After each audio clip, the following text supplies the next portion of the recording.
yang akan dipimpin Al-Fatihah. أعوذ بالله من الشيطان الرجيم بسم الله الرحمن الرحيم الحمد لله رب العالمين الرحمن الرحيم مالك يوم الدين إياك نعبد وإياك نستعين اهدنا الصراط المستقيم صراط الذين أنعمت عليهم غير المغضوب عليهم ولا الضالين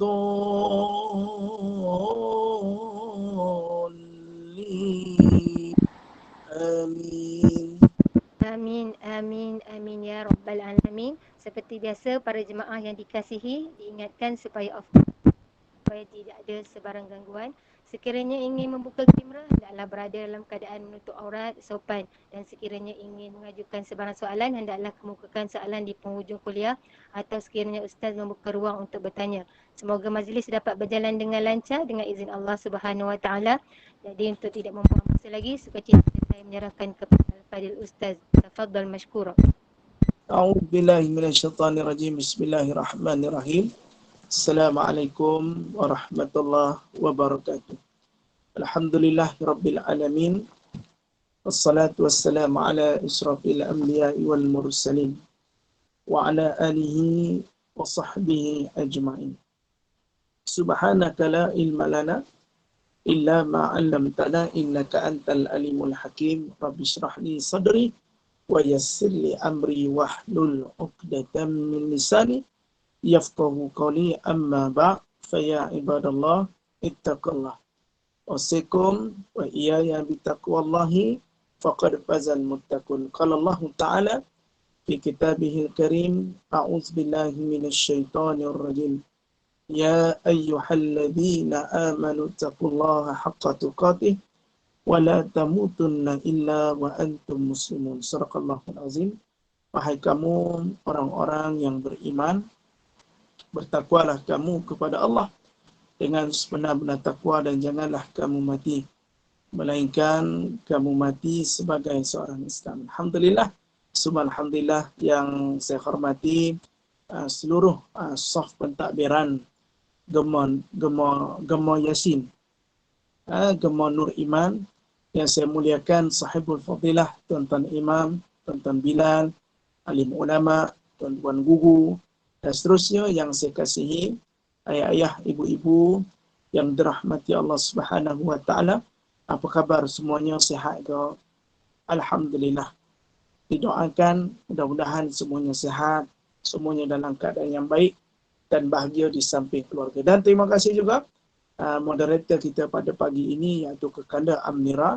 Mudah-mudahan Allah panjangkan usia dan diberikan segala kebaikan kepada beliau. Dan insyaAllah sebelum saya meneruskan hadis ke-48 di kesempatan ini, seperti mana ibunda saya mengucapkan selamat hari lahir kepada Bonda Rosniati.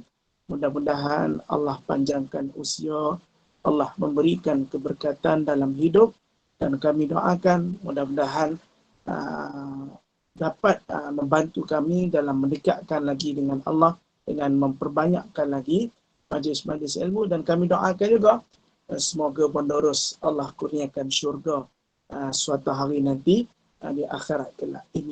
InsyaAllah. Amin. Allahumma amin. InsyaAllah. Terima kasih tuan-tuan yang dirahmati Allah Subhanahu Taala. Maka hari ini berapa bulan? 3 hari bulan 11. Allah, dekat pula dengan isteri saya punya birthday. 4 hari bulan 11. Alhamdulillah. Makna lepas ni Bonda Rus punya birthday ya. Besok birthday isteri saya. Alhamdulillah. Patut jodoh bertemu dengan Bonda Rus ni. Rupanya ada kait-kait dengan isteri punya birthday. Alhamdulillah. Boleh join venture. Allahu Akbar. Tak apalah Mak Wan. Mak Wan request kata Ustaz boleh tak bagi qasidah Rindu Madinah. Hari ni tak boleh lah Mak Wan. Tekak tak berapa nak okey lah. InsyaAllah. Nanti kita try hari-hari lain insyaAllah.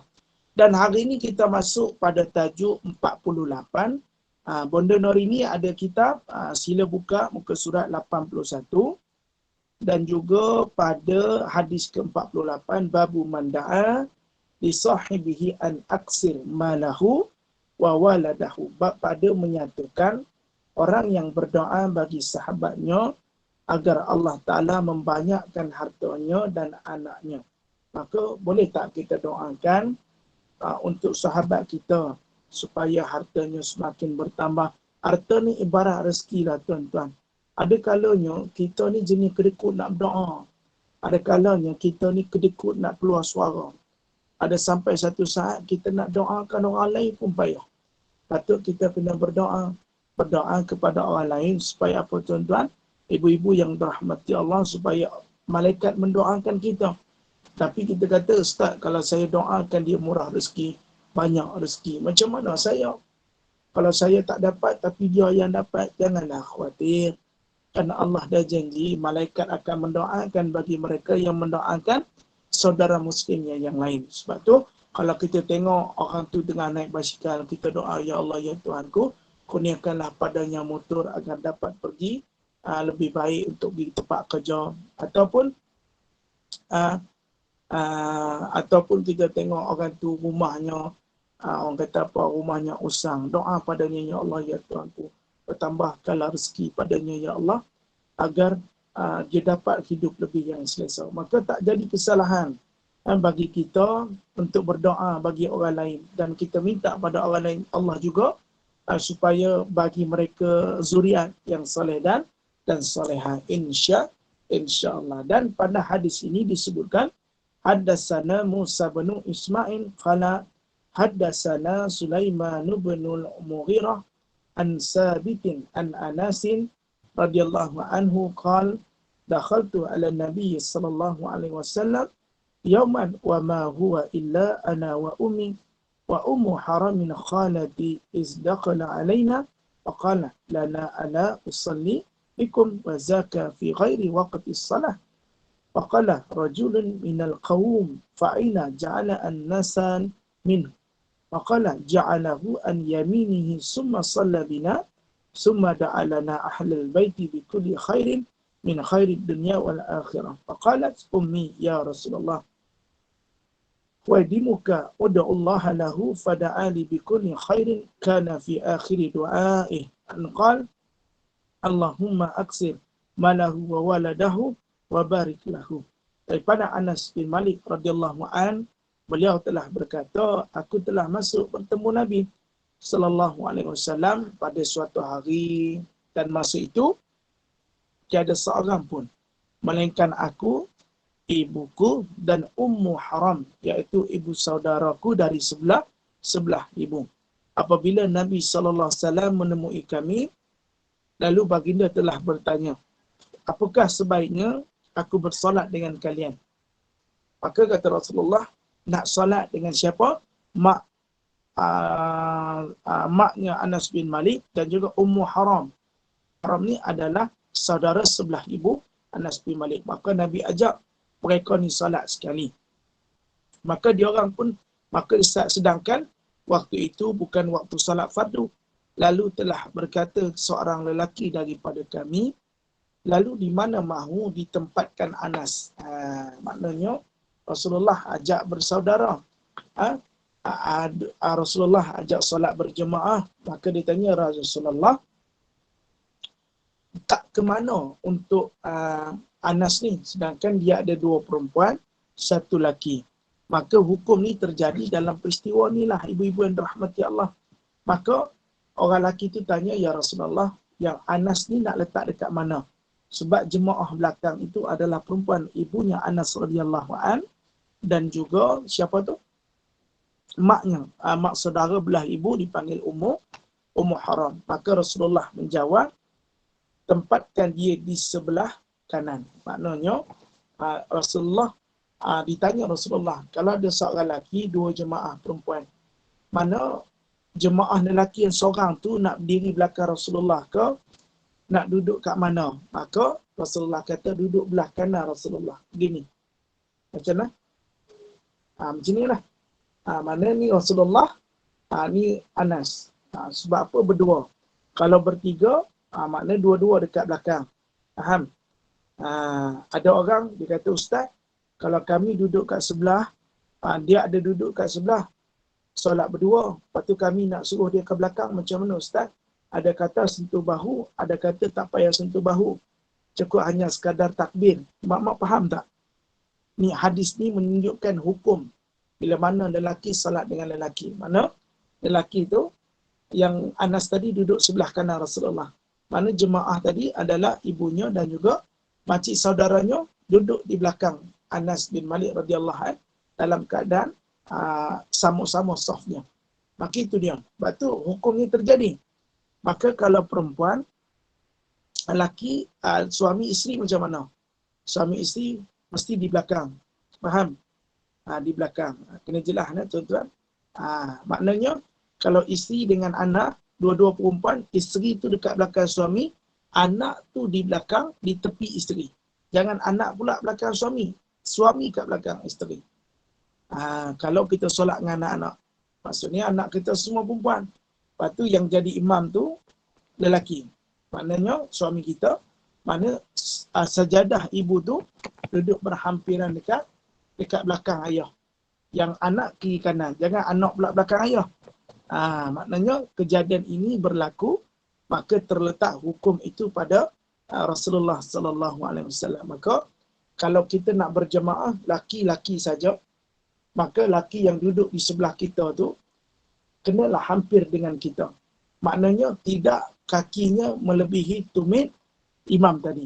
Walaupun kita rapat, tapi pastikan tidak melebihi tumit imam tadi. Maka sah baginya salat. Begitu dengan perempuan. Perempuan dengan perempuan lain, laki dengan laki lain. Wallahu a'lam. Dan di saat itu, kemudian Rasulullah telah salat bersama kami. Sedangkan waktu itu bukanlah waktu solat fardu. Mungkin solat itu antara solat sunat, begitulah. Maka kemudian baginda Nabi SAW telah berdoa kepada kami sekeluarga dengan segala kebaikan daripada kebaikan dunia dan akhirat. Maka Ibu Anas radhiyallahu anhu berkata kepada Rasulullah, wahai Rasulullah, khadam kecilmu yakni Anas, engkau doakan kepada Allah untuknya. Maknanya siapa? Disebutkan wahai Rasulullah, mak Anas ni dia minta kepada Rasulullah untuk doa pada dia. Maka Rasulullah pun mendoakan kepadaku dengan segala kebaikan. Adalah pada akhir doa baginda, baginda menyebut apa? Ya Allah, engkau perbanyakkanlah akan hartanya dan anaknya dan berkatilah ia. Doa ni kita boleh pakai untuk doakan kepada orang lain. Ya Allah, engkau perbanyakkanlah akan hartanya dan anaknya dan berkatilah dia. Okey, boleh seorang tulis kat bawah. Mana kalau kita nak doa untuk sahabat kita atau dia pun baru berkahwin ataupun untuk bonda ros, tak menjadi masalah. Apa dia? Ya Allah, engkau perbanyaklah akan harta dan anaknya dan berkatilah dia. Bermakna doa ini dibacakan oleh Rasulullah kepada Sayyidina ataupun kepada sahabat yang bernama Anas bin Malik radhiyallahu an. Bermakna apa? Doa ini menyebabkan Anas ni antara sahabat yang kaya dan juga yang banyak anaknya. Sebab apa? Doa baginda Nabi sallallahu alaihi wasallam. Itu sebab doa Rasulullah. Doa Rasulullah ni makbul. Apa yang Nabi minta? Wallahu a'lam. Macam kita sendirilah, wallahu a'lam. Sebab tu kadang-kadang hari ni kita berjaya, hari ni kita dapat apa yang kita inginkan bukan sebab doa kita, mungkin sebab doa mak ayah kita, mungkin sebab doa orang lain pada kita, mungkin sebab doa yang kita sedekah pada orang doakan kepada kita. Allahu akbar. Ini kelebihan mendoakan bagi orang lain. Maka kalau orang datang minta doa pada kita, hak ni kita doakan. Ya Allah, kau perbanyakkan akan hartanya dan anaknya dan berkatilah dia. Doa ni kita boleh guna untuk sahabat-sahabat kita yang memohon doa kepada kita. InsyaAllah. Tapi doa kita antara makbul tak makbul lah tuan-tuan. Tapi kalau doa Rasulullah, insyaAllah makbul. Sebab Rasulullah ini adalah kekasih Allah. Dosanya tidak ada. dan bersifat maksum. Pada masa yang sama kita kena faham juga bahawasanya doa kita ni makbul juga. Cuma doa kita terhalang asbab daripada dosa-dosa kita. Sebab tu siapa yang nak banyak doanya mustajab, banyakkanlah dia istighfar kepada Allah Subhanahu wa taala. Dan juga disebutkan tuan-tuan dan puan-puan yang dirahmati Allah, tu ada seorang hamba Allah yang telah menulis masya-Allah ya masya-Allah tabarakallah. Ini dalam hadis riwayat Bukhari dan juga Muslim tentang apa yang disebutkan oleh Nabi SAW kepada Anas bin Malik radhiyallahu anhu. Lepas tu kita boleh doa kepada orang, Allahumma aksir malahu wa waladahu wa barik lahu fi. Apa maksud dia? Ya Allah, perbanyakkan harta dan anak-anaknya dan berkatilah apa yang engkau anugerahkan kepadanya. Kalau kita nak harta, mesti kita nak berkat.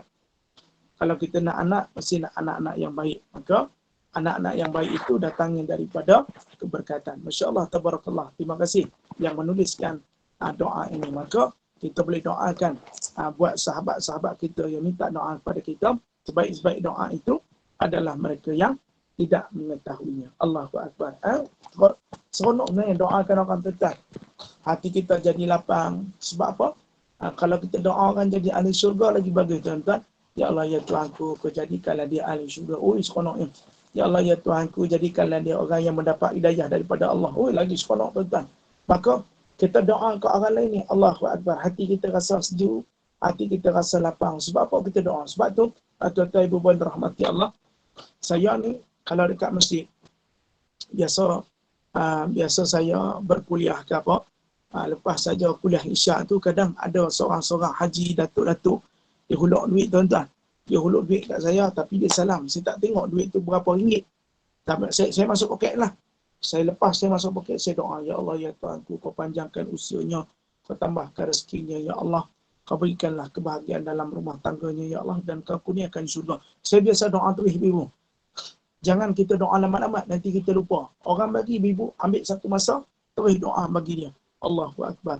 Sebab tuan, kadang kita sedekah, orang doa kat kita. Kadang kita infak, orang doa kat kita. Tengok hari-hari Pondok Masroha tulis. Terima kasih kepada yang menginfakkan untuk aktiviti jemaah-jemaah semua. Maka didoakan mudah-mudahan mereka ini dipanjangkan usia, dilapangkan hati mereka. Sebab tu doa pada orang ni adalah satu akhlak Rasulullah sallallahu alaihi wasallam. Lebih banyak kita doa pada orang lain, insya-Allah mudah-mudahan doa tu didoakan malaikat kepada kita. Kita bukan seronok, tuan-tuan. Bila mana kita doa untuk orang, maknanya kita ni bukan satu orang yang tak beriman. Kita beriman dan kita suka tengok orang lain berjaya. Kadang-kadang kita tak doakan orang lain sebab apa? Kita tak suka dia berjaya. Kita tak suka langsung tengok dia berjaya. Kita kalau boleh tak nak doa dia, kalau boleh kita nak jatuhkan dia. Kalau boleh kita nak jadi dia orang yang terbaik. Kalau boleh kita tak nak bagi dia hebat macam mana. Inilah manusia yang hatinya tak ada iman. Ada perasaan iri hati dan dengki. Maknanya kita kena cabut sifat tu. Kita kena doakan orang lain. Sebab kita semua nak senang. Kita semua nak masuk surga. Kita semua nak hidup dalam keadaan yang baik. Sebab tu dalam kehidupan kita, ayah-ayah, ibu puan rahmati Allah, sentiasa jadikan diri kita orang yang sentiasa mendoakan orang lain. Sebab akhlak ni baik, tuan-tuan. Bila kita doa orang lain, insya-Allah apa yang kita doa kita juga dapat. Dan tak baik juga kita doa benda-benda baik buruk kat orang. Takut-takut benda tu, tuan-tuan. Takut benda tu doa kat kita balik. Kita doa anak dia supaya jadi tak berjaya. Takut anak kita tak berjaya. Kita doa supaya rumah tangga dia hancur. Takut rumah tangga kita yang hancur. Jadilah orang yang mudah. Jadilah orang yang disenangi dan mendoakan bagi orang lain. Seperti mana Sayyidina Rasulullah sallallahu alaihi wasallam. Seronok, tuan-tuan. Bila mana kita ni, tuan-tuan, kita ni doa ke orang lain. Tengok orang lain dah berjaya, kita doa lagi. Tapi kalau kita tak mau doa orang lain, takut dia berjaya, tanda kita ada sifat hasad ataupun iri hati. Wallahu a'lam. Ada antara benda-benda yang boleh mengubah takdir adalah salah satunya adalah doa. Maka kita berdoalah banyak-banyak. Ada kalanya doa ini dapat menembusi takdir. Bermakna menembusi takdir itu maksudnya apa? Iaitu menjadikan doa kita ini mengubahkan apa yang telah ditentukan oleh Allah. Tetapi sesungguhnya yang berada di luar mahfuz tetap Allah sahaja yang tahu. Wallahu a'lam. Tapi bila nak doa ni mesti ada syarat. Syarat yang ada, mesti kita kena tahu kita dalam keadaan yang berwuduk, menghadap kiblat dan penuh khusyuk, pengharapan dan yakin Kuasa Allah Ta'ala makbulkan doa kita. Dan hari ini kita ada belajar satu akhlak, iaitu suka mendoakan orang lain. Bila nampak orang lain tengah duduk tepi jalan, minta sedekah, tuan-tuan, minta sedekah, kita doa, ya Allah, ya Tuhanku, berikanlah rezeki padanya, ya Allah, agar dia jauh lagi perbuatan meminta-minta di tepi kaki lima. Doakan, ya Allah, ya Tuhanku, kau berikanlah rezeki sekadar mampu dia saja, ya Allah. Sebab Allah ni, kalau bagi rezeki pada semua makhluk, tak ada masalah. Satu pun tak kurang di sisi Allah. Tak ada apa nikmat yang kurang kalau Allah bagi pada kita. Apa tuan-tuan? Iaitu rezeki. Kalau dia bagikan kepada Kedah Amirah, dia bagi kepada Banda Narini, kepada Banda Hasnan, diberikan kepada Banda Ros, pada Banda Wan Aisyah, sikit pun tak kurang di sisi Allah. Bahkan di sisi Allah itu tak pernah kurang akan nikmat sesungguhnya. Sebab tu kita jangan khawatir tentang rezeki. Kalau kita minta pada Allah, insya-Allah Allah akan bagi. Maka akhlak yang pertama pada hadis 48 ini diajar kepada kita mendoakan kepada orang lain. Apa jua keadaan, mendoakan baik-baik, itulah akhlak yang baik. Wallahu a'lam. Jelas tak ibu-ibu? Amnira jelas ke? Jelas Ustaz, Alhamdulillah. Alhamdulillah. Lepas ni kita banyak-banyak doa ke orang lain. Kita tengok orang lain tu susah, kita doakan dia senang. Tengok orang lain tu dah senang, kita doakan mudah-mudahan dia bahagia. Tengok orang lain miskin, kita doakan mereka ini sentiasa mendapat rahmat dan kasih sayang Allah Subhanahu Wa Taala. Maka pakai doa ni tuan-tuan, doa ni senjata mukmin. Lalu kita doa pada orang, insya-Allah malaikat pun turut mendoakan kepada kita, insya-Allah. Hari ni pakai kita sorak-sorak tuan-tuan dalam Google Meet, kita tak tahu pun siapa doa kat kita, muka pun tak nampak. Kita doa, ya Allah, ya Tuhanku, mereka yang hadir pada Google Meet pagi ni, ya Allah, kau jadikan mereka orang yang soleh-solehah. Kita sorang-sorang doa, ya Allah, kau murahkan rezeki mereka. Kalau mereka sedang sakit, ya Allah, kau sembuhkan mereka, ya Allah. Maknanya, doa tu orang tak tahu, tapi kita sendiri saya tahu. Itu lagi berkat, tuan-tuan. Seronok. Ayah-ayah, ibu-ibu rahmati Allah. Doa itu, sebaik-baik doa itu adalah yang tidak diketahui oleh orang yang kita doakan. Itu adalah semustajab doa yang terbaik kepada Allah Subhanahu Wa Taala. Wallahu a'lam. Ada nak tanya soalan pada muka hadis 48 ni berkaitan dengan mendoakan orang lain? Ada? Tak ada. Kalau tak ada, kita sambung pada hadis 49, babu al-walidatu rahimatun. Bab pada menyatakan ibu dan ayah itu adalah orang yang penuh kasih sayang. Masya-Allah. Tabarakallah. Tuan-tuan dan puan-puan yang dirahmati Allah.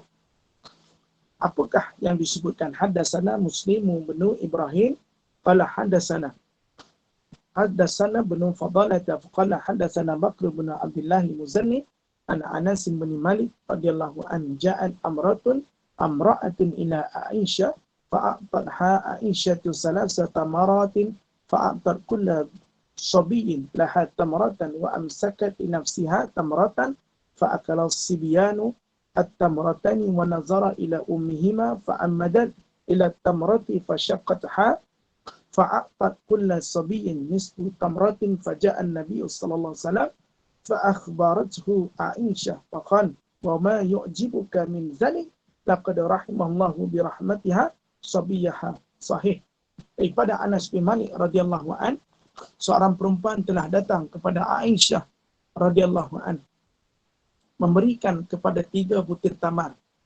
Aisyah bagi pada orang tu 3 butir tamar. Tamar ni apa? Buah kurma. Yang kita panggil tamar. Dalam bahasa Arabnya tamar ataupun kurma. Lalu perempuan itu memberikan kepada setiap anak-anaknya sebutir tamar. Maknanya ada 3. Maka anaknya 2. Dia pandang, dibagi pada setiap anak dia sebutir. Maka kedua anak telah makan kedua-dua tamar tadi. Mereka kemudian memandang kepada wajah ibu mereka. Yalah, anak-anak ni kalau dia dah makan, kalau dia nak lagi, dia pandang wajah mak dia. Dia tengok wajah mak dia. Maka di saat itu tuan-tuan dan rahmati Allah SWT, di saat itu kemudian mereka yang dah habis makan buah tamar tadi, dia pun pandang muka mak dia seolah-olah nak tamar tu lagi. Maka di saat itu lalu perempuan itu, ibunya tadi telah membelah tamar menjadikan 2 bahagian dan kemudian memberikan kepada anaknya separuh tamar. Seorang satu dapat. Aisyah bagi 3. Tapi satu tu ingat mak dia nak makan. Tapi mak dia buka. mak dia buka, ibunya buka tadi bagi seorang satu ke anak. Sebab tu istilah orang-orang tua kata, biar anak makan walaupun ibu berlapar. Sebab tu pengorbanan seorang ibu ni bagus tuan-tuan. Bukan senang nak jadi seorang ibu yang penuh dengan pengorbanan. Sebab tu ibu ni kadang dia tak makan tak apa. Yang penting anak-anak dia makan. Anak-anak dia pakai baju baru tak apa. Kalau dia pakai baju lama pun tak apa. Inilah seorang ibu yang disebutkan oleh pengarang, iaitu bab menyatakan ibu bapa. Ibu-ibu adalah orang yang penuh kasih sayang. Allahu Akbar tuan-tuan. Betul lah tuan-tuan. Ibu ni kasih sayangnya. Kalau kita pakat duduk seorang-seorang ingat balik boleh menangis. Boleh menangis. Kenapa? Sebab ibu ni dia specialnya. Sakit dia tu dia tak mau orang tahu. Ibu ni specialnya. Kalau dia pakai baju raya lama pun tak apa. Yang penting anak-anak dia gembira. Yang penting anak-anak dia pakai baju. Yang penting anak-anak dia ada kegembiraan seperti mana kanak-kanak lain. Ibu ni kadang dia penat, dia tak pernah rasa pun tunjuk ke anak-anak dia. Yang penting apa yang anak-anak dia dapat. Sebab tu kalau kita hari ni ada mak, kasihlah mak kita. Kalau hari ni kita ada mak, peluklah mak kita. Kalau hari ni kita ada mak, cakaplah baik-baik dengan mak kita. Sebab kasih sayang seorang ibu ni luar biasa. Tidak ada berganti. Walaupun kita ada mak mertua, walaupun kita ada isteri, tak sama macam kasihnya seorang ibu. Sebab ibu ni dia insan yang amat special lah tuan-tuan. Sakit dia macam mana sekalipun, hati dia susah, dia tak pernah cerita ke anak-anak. Tapi ibu ni dia power tuan-tuan. Sebab tu Aisyah cerita ni tuan-tuan. Lepas tu dia belah saja kurma tu dia bagi pada anak dia seorang satu. Mungkin kurma tu untuk dia, tapi dia bagi anak-anak ni. Kadang kita anak-anak jarang nampak benda tu. Ibu ni sanggup berlapar sebab daripada sayang tengok anak-anak dia tak makan. Kalau boleh nak anak-anak dia semua makan. Tak mau seorang pun tak mau makan. Allahu Akbar. Hebat seorang ibu. Dan kemudian Nabi SAW datang dan Aisyah menceritakan perempuan tersebut. Aisyah ceritalah tuan-tuan. Bagaimana perempuan tadi, dia tak makan pun kurma, dia belah dua, dia bagi kepada anaknya dua-dua tadi. Dan juga dia cerita pada Nabi. Nabi kata, kenapa engkau berasa hairan dengan yang demikian? Sungguh Allah telah rahmati perempuan itu kerana rahmatnya kepada kedua anaknya. Sebabkan kasih sayang seorang ibu kepada anak-anak, Allah merahmati si ibu tadi. Masya Allah, tabarakallah. Sebab tu, jadi seorang ibu, Allah mengamanahkan untuk jaga anak-anak kita, untuk pelihara anak-anak kita, untuk sayang mereka anak-anak kita. Sebab tu, kalau kita kan seorang mak, kalau kita marah anak kita, kalau kita tinggikan suara dengan anak kita, kita rasa tak senang hati. Kenapa aku marah anakku? Walaupun anak kita tu tak faham. Anak kita baru 3-4 tahun, tapi bila kita marah dia, kita rasa, Allah, kenapa aku boleh marah dia? Kenapa aku cakap kasar dengan dia? Kenapalah aku cakap seolah-olah benda tu, ya Allah, patut aku tak cakap. Walaupun pada masa kita ni marah, pada masa kita ni ada emosi, tapi mak-mak ni tuan-tuan yang dirahmati Allah, kita jangan marah anak, jangan kedik anak, jangan cakap anak tak baik. Sebab sifat rahmat perempuan tu sangat tinggi. Kalau kita cakap baik-baik, kita pengorbanan kita baik, kita didik mereka dengan baik, rahmat Allah tu dengan kita bagi seorang ibu. Sebab tu ibu ni dia penat. Tapi ada kalanya ibu ni Allah kasih sayangnya power tuan-tuan. Tak boleh nak gambar tuan-tuan kasih sayang. Kalau kita tengok cerita penarik beca. Mak Wan pernah tengok cerita penarik beca? Cerita piramid. Pernah. Tengok. Masya Allah, tabarakallah kan. Mula-mula ada seorang minta sedekah tu tak makan. Maka piramid pi bagi dia nasi. Lepas dia bagi nasi, lepas tu dia kata, mak makanlah, ada nasi sebungkus ni. Kau dah makan nak? Dia kata, apa dah, saya dah makan. Maka si ibu pun makan. Si ibu makan, dia tinggalkan nasi separuh. Dia kata apa? Wahai nak, makanlah. Ibu tahu kau belum makan lagi. Allah. Mak ni kita susah nak tipu. Mak ni kita susah nak cakap sesuatu, nak selindung pun susah. Sebab mak ni dia lahirkan kita. Sebab mak ni dia tahu baik buruk kita, semua dia tahu. Tapi ni seorang ibu tuan-tuan. Ibu ni tak kisah anak dia jadi hantu kau jadi apa sekalipun, dia tetap sayang. Dia anak aku, bukan anak orang lain. Tapi hari ini kalau ada seorang ibu mengatakan mengaku kau bukan anak aku, itu bahaya ibu macam ni tuan-tuan. Rahmat Allah hilang daripada dia. Allahu Akbar. Sebab tu kalau tengok penarik beca tu tuan-tuan, teringat almarhum mak saya. Mak saya tuan-tuan, kalau ada lebih makan, dia tak cari orang lain. Dia kata ada tak yang tak makan lagi. Mak tak makan pun tak apa.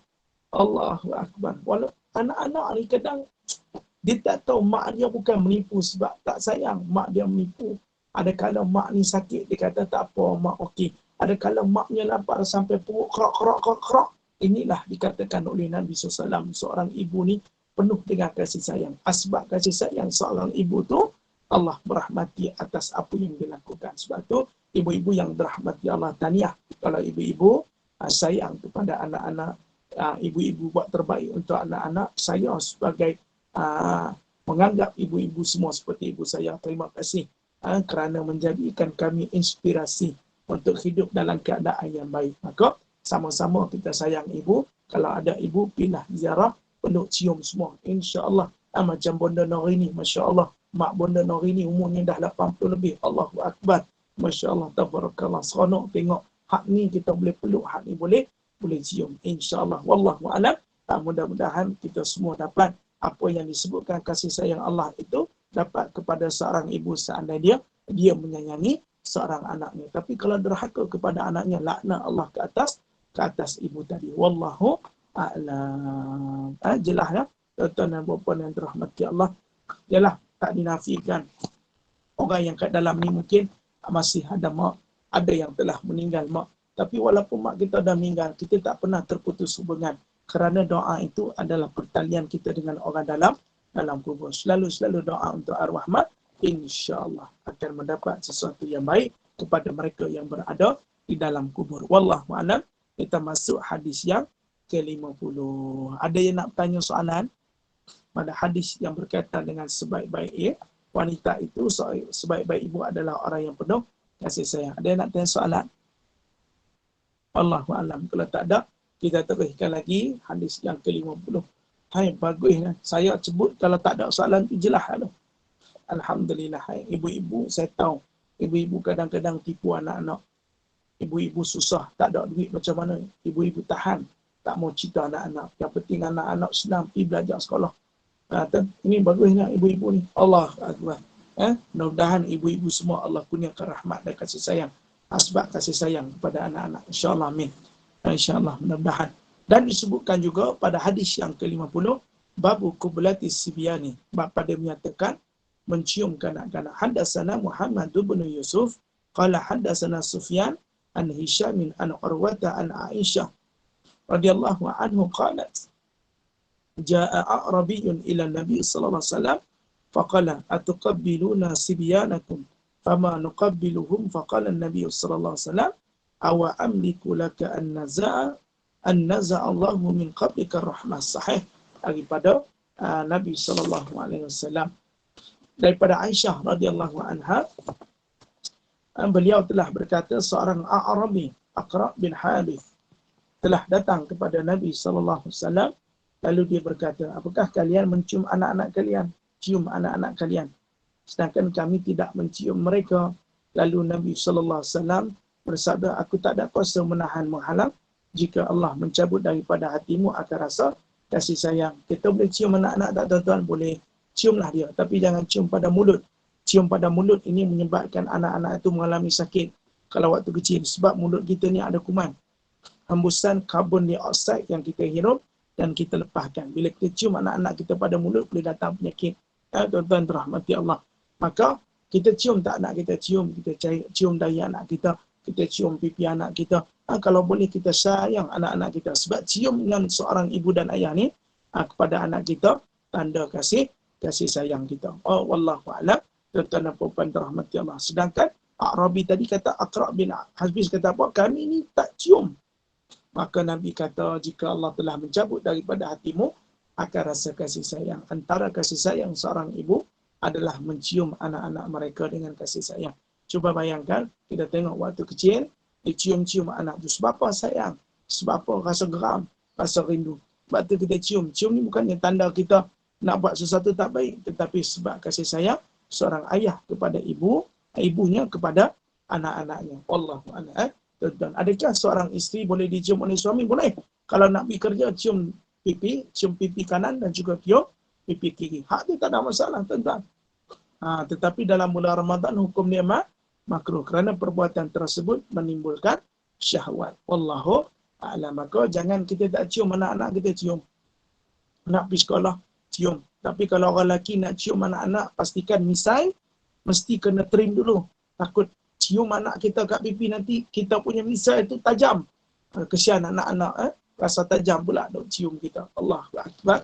Allahu a'lam. Dan rahmati Allah, maka jangan sesekali kamu tak mencium anak kamu. Kalau orang tak mencium tu takut Allah tarik sifat rahmat daripada seorang ibu dan ciumlah sebagai tanda kasih sayang. Dan pada hadis yang sama tuan-tuan yang dirahmati Allah, haddatsana Abul Yamani qala akhbarana Syu'aibun an Az-Zuhri qala haddatsana Abu Salamah bin Abdurrahman anna Abu Hurairah radhiyallahu anhu qala qabbala Rasulullah sallallahu alaihi wasallam Hasan bin Ali wa indahu al-Aqra'u bin Jabis at-Tamimi jalisun faqala Aqra'u inna li asharatan min al-waladi ma qabbaltu minhum ahada fanazara ilayhi Rasulullah sallallahu alaihi wasallam summa qala ma la yarhamu la yarham. Sesungguhnya Abu Hurairah radhiyallahu anhu telah berkata Rasulullah sallallahu alaihi wasallam telah mencium Hasan ibnu Ali, dan di sisi baginda ada Al-Aqra' ibnu Habis At-Tamimi yang sedang duduk. Lalu Al-Aqra' berkata, sesungguhnya aku ada 10 anak dan aku tidak pernah mencium seorang pun daripada mereka. Rugi ya tuan-tuan. Kenapa tak cium-cium? Cium pipi dah jadi ya. Ui. Kena pula anak-anak kita semua anak-anak baik. Cium tu sayang tuan-tuan. Tapi bila dah dewasa, boleh tak seorang ayah mencium anaknya? Boleh. Tapi dengan syarat tempat-tempat yang dibolehkan saja. Seorang lelaki, ayah boleh mencium anaknya perempuan, tetapi di belah mana tuan-tuan? Iaitu di belah pipi dia. Tapi jangan cium pada mulutnya. Itu adalah satu perbuatan yang amat tak baik. Kita bukan orang kafir. Kita orang Islam. Walaupun anak tetap ada batas-batas bagi seorang ayah. Jangan sampai berlaku sesuatu yang tidak baik sebab teramat kerap ataupun teramat melakukan sesuatu yang mendatangkan padanya syahwat. Pada pipi-pipi kiri kanan tak apa tuan-tuan. Nak peluk pun boleh, tak ada masalah. Tapi peluk ni jangan peluk dalam keadaan bersyahwat. Peluk sebagai dan anak. Wallahu'alam. Sebab kita takut ada di kalangan berlaku sumbah mahram. Na'udzubillah min zalik. Maka Rasulullah memandang kepada Al-Aqra' ibn Habis tadi, sesiapa yang tidak mengasihi, maka tidak akan dikasih. Bayangkan, kita tak kasih anak kita, kita tak cium anak kita, maka pada masa sama kita tak mengasihi mereka. Takut-takut besar nanti dia tidak mengasihi kita. Sebab itu Nabi kata, la yarhamu la yurham. Sesiapa yang tidak mengasihi, maka dia tidak akan dikasihi. Orang yang tak ada sifat kasih sayang ni tuan-tuan, takkan akan rasa kasih sayang. Sebab itu minta maaf ibu ayah yang dirahmati Allah, ada kala si anak ni rapat dengan ibu. Sebab apa? Nampak ibunya kasih sayang. Tapi ayah ni dia susah nak kasih sayang, dia susah nak tunjuk. Tapi tunjuknya ayah kasih sayang, siang malam membanting tulang untuk mencari rezeki. Nak makan kerja. Atau ayah ni kasih sayang beza-beza. Kalau orang perempuan ni kasih sayang luar biasa. Tapi kalau orang lelaki ni kasih sayang tak sama macam perempuan. Orang perempuan ni dia lain, orang lelaki lain. Sebab tu kalau orang lelaki ni kasih sayang Allah Al-Quran, tuan-tuan rahmati Allah. Ustaz, kalau ibu mertua berlaga pipi kiri kanan, tak ada masalah tuan-tuan, tapi jangan sampai timbul syahwat. Sebab aurat antara mertua dan menantu tidak ada. Tetapi jangan sampai menimbulkan syahwat. Itu saja. Wallahu a'lam. InsyaAllah. Wallahu a'lam. Let's go Ustaz. Ada hak jumpa lagi. Okey, baik. InsyaAllah. Siapa yang nak live, tak ada masalah tuan-tuan. Mungkin ada urusan, tak jadi masalah. Kita pun dah berlangsung hampir 45 minit dah kuliah ini. Maka ada anak kita boleh cium. Dia kata anak menantu boleh cium, boleh. Tak ada masalah.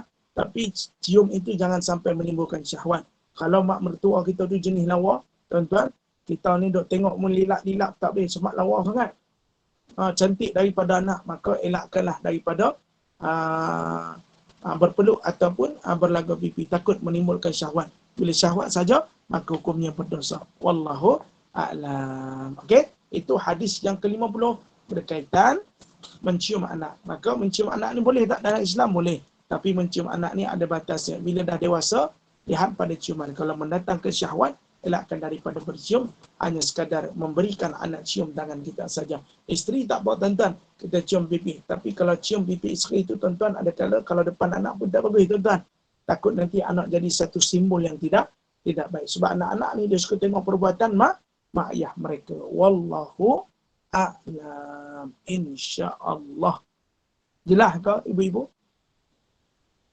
Okey, kalau jelas Ya. buka sikit berkaitan dengan mencium anak tadi. Mungkin ada nak tanya.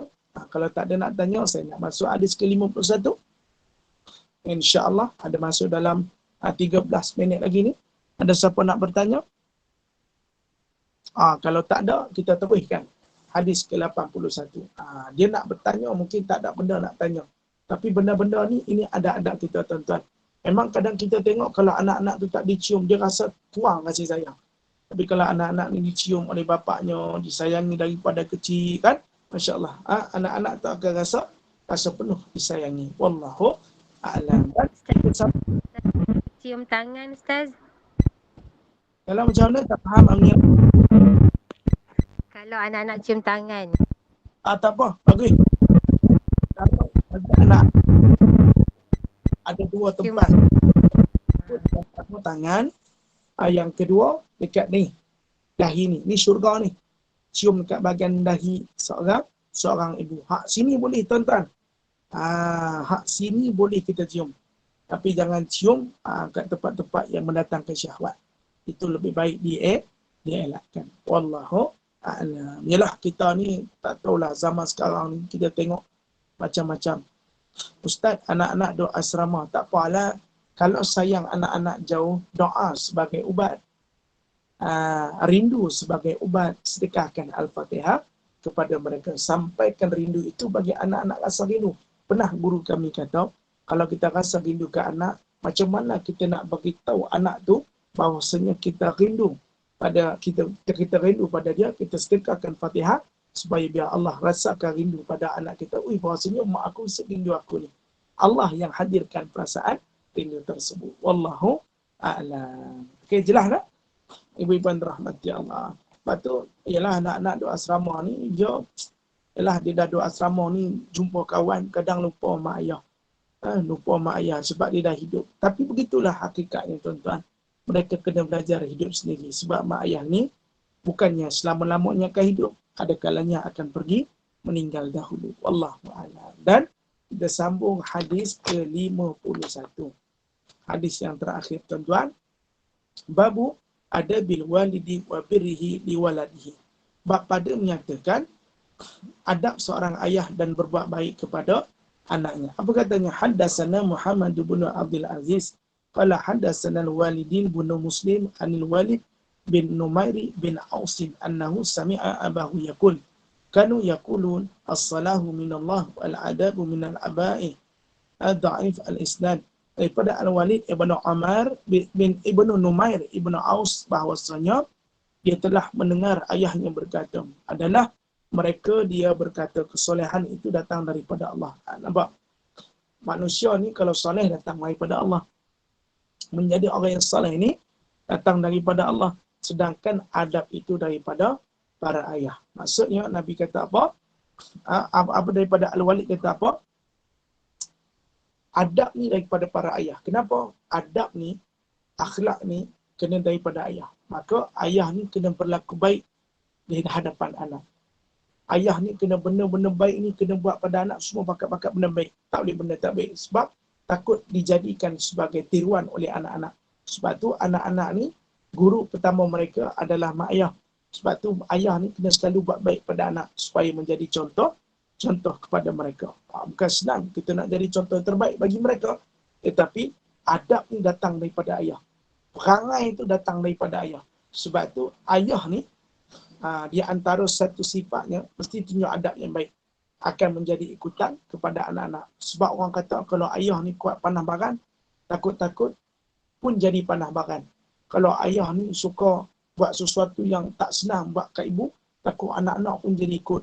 Sebab tu dalam hidup kita, adab ni kita datang daripada ayah. Sebab apa? Ayah kita. Adab ni Allah tak kurnia tuan-tuan. Tapi adab ni adalah apa yang diperlakukan oleh ayah, maka diperlihatkan kepada anak. Kalau adab ni, seorang ayah ni pandai jaga adab, adab dia bercakap, adab dia bergurau, adab dia dalam keadaan makan, adab dalam keadaan minum, adab dia dalam menegur, ia akan menjadi satu tunjuk baik kepada seorang anak. Maka adab ni dapat dipelajari daripada seorang ayah. Maka ayah itu kena beradab dengan baik dan berakhlak yang baik. Tapi kalau ayah tu kaki marah, kaki pukul isteri, tapi kalau suami tu jenis yang kuat bercakap benda-benda kasar, suka cakap benda-benda yang menyakiti perasaan isteri, maka anak-anak ni tengok satu hari besar nanti dia pun jadi perangai seperti itu. Sebab tu orang kata kalau gaduh dengan isteri ke, bertekak dengan isteri, jangan bertekak depan anak. Sebab apa? Mereka akan buat satu hari lagi. Allahu Akbar. Wallahu Akbar. Masya-Allah, tabarakallah. Ni yang kita kata, betul tak?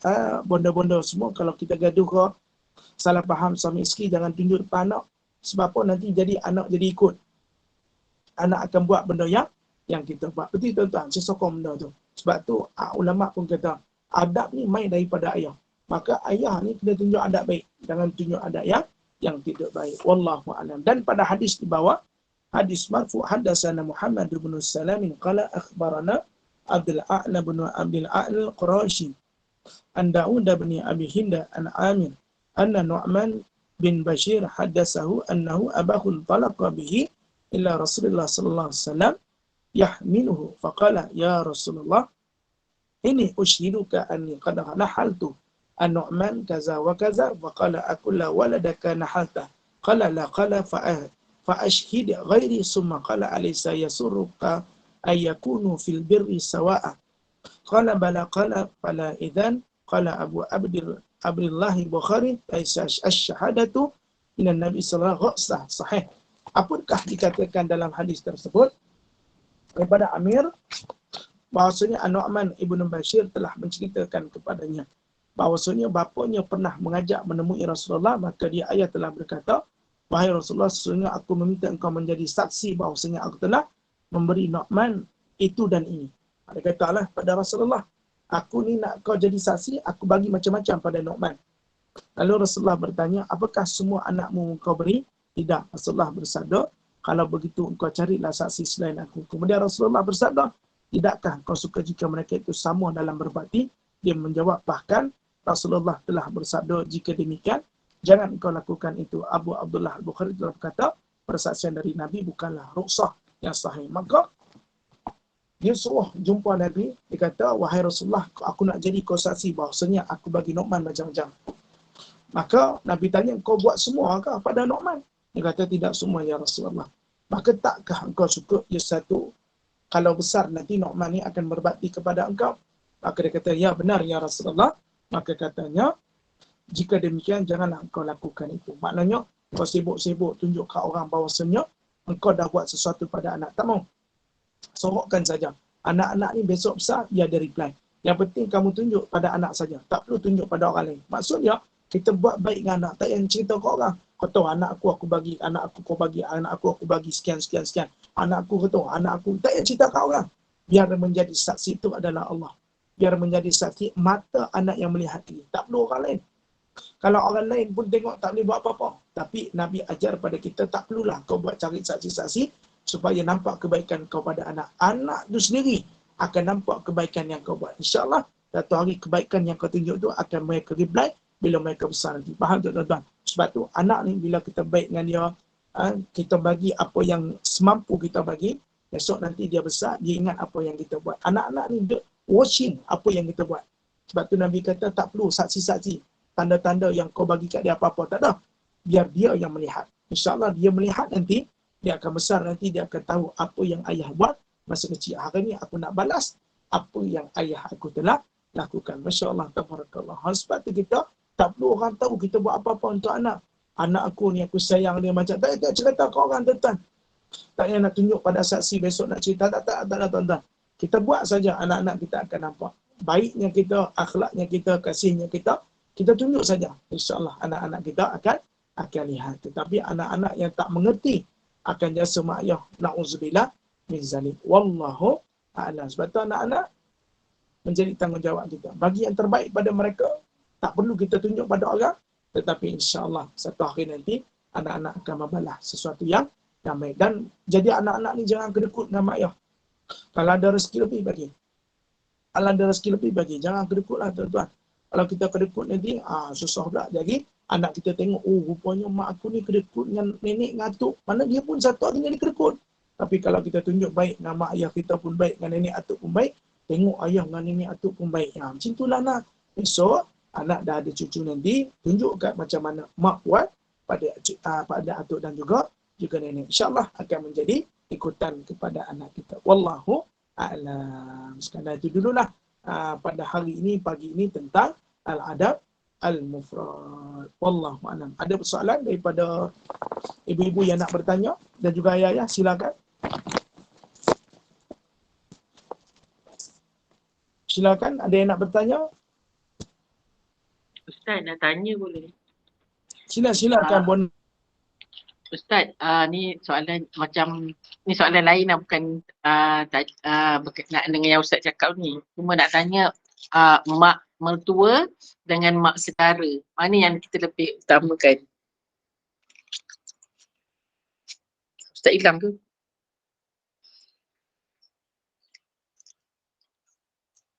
Ustaz dah hilang dari radar. Ustaz dengar? Dah dengar lah Ustaz soalan. Saya ingat line saya yang tak okey, tunggu sekejap. Nak tanya Puan Azura.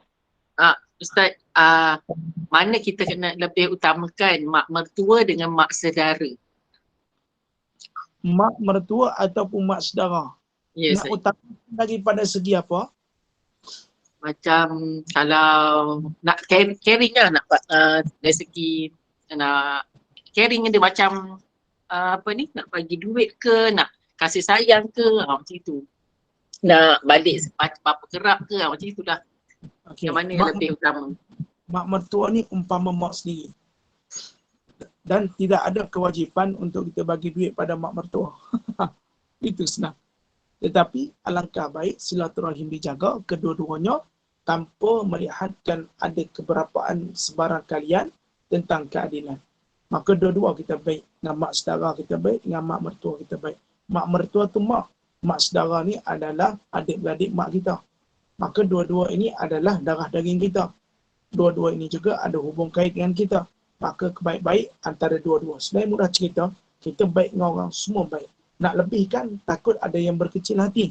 Tapi mak mertua itu menjadi keutamaan. Sebab ia adalah mak kepada suami kita. Mak saudara kita cuma adik-beradik saja. Adik-beradik mungkin belah mak kita. Dia pun ada anak sendiri. Maknanya kalau tak ada anak tu lain cerita. Tapi kita ni adalah anak menantu. Anak ni besar tanggungjawab. Anak menantu ni kira mak mertua tu macam mak sendiri. Mesti kita layan mereka dengan main. Aulakan dulu mak mertua. Sebab mak saudara ni adik-beradik saja. Mak mertua kita kena aula. Sebab dia mak mertua. Mak yang kita panggil. Mak saudara ni adalah mak saudara ni mak yang jauh. Tapi mertua ni lagi dekat. Sebab dia umpama mak ayah kita sendiri. Wallahualam. Dan ulama kata mesti melayan mereka seperti mak ayah sendiri. Wallahualam. Terima kasih Ustaz. Ada soalan? Assalamualaikum Ustaz. Salam ya Mak Wan. Nak tanya lah Ustaz. Kita ni kan dengan anak-anak kita kan pantang tengok anak kita susah, kita akan tolong kan. Tapi ada masa kita rasa curiga pula asyik tolong-tolong, takut anak yang ambil kesempatan. So one day kita tak bantu dia. Lepas tu dia terus mengajuk. Siapa dosa tu? Kita yang salah ke anak yang berdosa? Okey, baik. Dia kata Ustaz, kadang anak-anak ni kalau dah beri muka, tak boleh juga. Hari-hari kita tolong. Sampai one day kita rasa macam diguna-guna pakai pula. Asyik-asyik minta tolong saja. Okey, begini tuan-tuan. Ibu ni adalah macam ni Mak Wan. Ibu ni, dia kena mendidik. Mendidik ni ada kala mengajar. Mengajar anak supaya susah. Bagaimana nak menyelesaikan masalah. Bagaimana berdikari dalam menghadapi masalah. Jangan semua ke kita. Sebab dia dah besar. Sebab dia besar, dia dah berkeluarga. Bukan kita tak mau bantu, tapi suruh dia usaha dulu.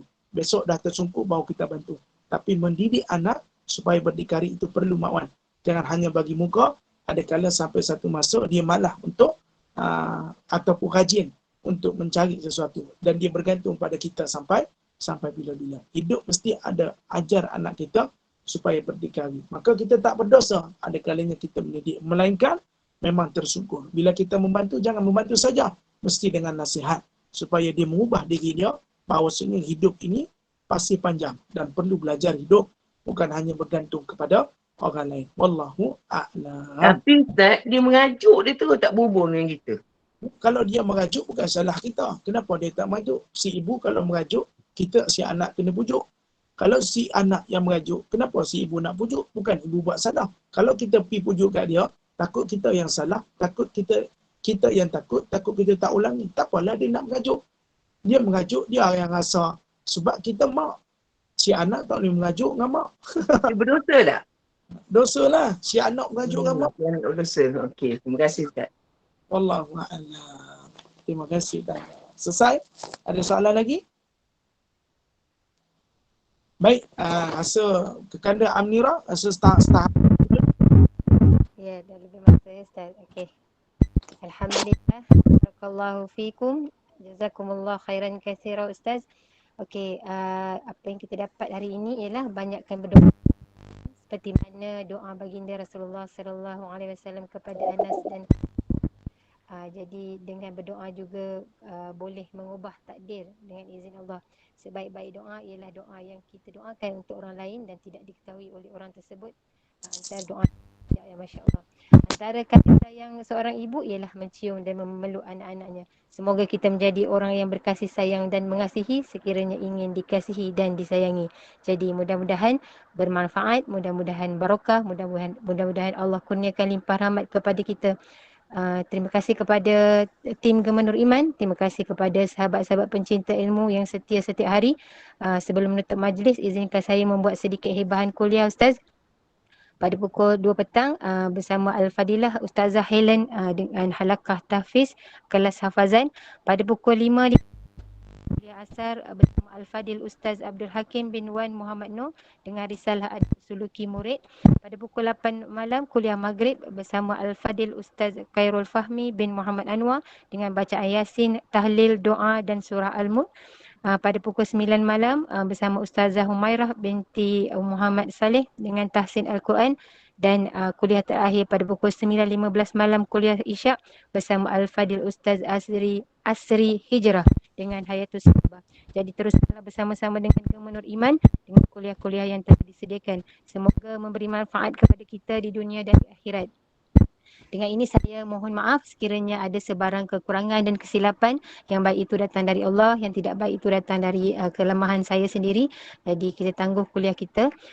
Sebagai menutup majlis, mohon sekali lagi Al-Fadil Ustaz untuk membacakan tasbih kifarah dan suratul As. Subhanallah wa bihamdihi. Asyhadu an la ilaha illa anta nastaghfiruka wa natubu ilaik. Bismillahirrahmanirrahim. Wal 'asr innal insana lafi khusr illa alladhina amanu wa amilus salihat wa tawassaw bil haqq wa tawassaw bis sabr. Wabillahi taufiq wa hidayah. Assalamualaikum warahmatullahi wabarakatuh. Terima kasih semua. Assalamualaikum.